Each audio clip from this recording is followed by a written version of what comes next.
מה עושה מדינה שלמה וממשלה בשביל להתמודד? לא באים ישירות ואומרים את הפחד, רק משמיעים, אבל עושים תכסיסים איך לבטל את זה.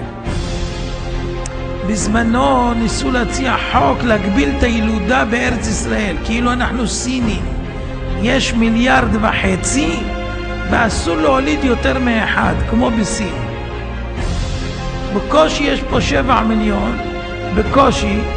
סך היהודים בעולם לפי האומדן 13 מיליון, ועושים הגבלת ילודה. למה? בגלל החרדים. שמעתם? אפילו אומות העולם הרשעים לא חשבו על דבר כזה. אבל ראו שזה לא יעבור. אז מבינים בעצם מה מחזיק אותם, את החרדים, ומה נותן להם את זה שהם מתרבים ומרבים. זה שהם לומדים תורה, והתורה מצווה מצווה ראשונה, פרו ורבו, והם חביבי לוקחים את המצווה הזאת ברצינות.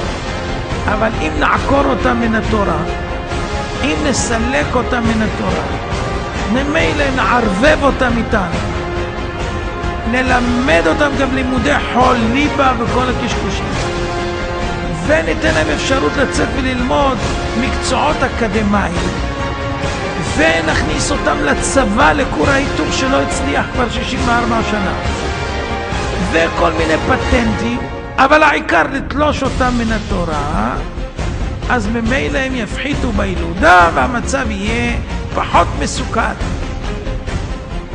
אז איך עושים את זה? קוראים לזה שוויון בנטל.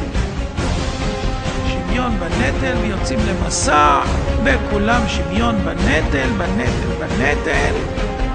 זה הכל חרטא, איזה שוויון בנטל? שוויון בנטל?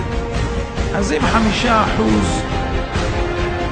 הם לא משרתים נגיד בצה"ל על פי חוק, עכשיו ביטלו את החוק, אבל על פי חוק 25% מהשמאלנים לא משרתים בצה"ל. מה איתם? למה אין חוק?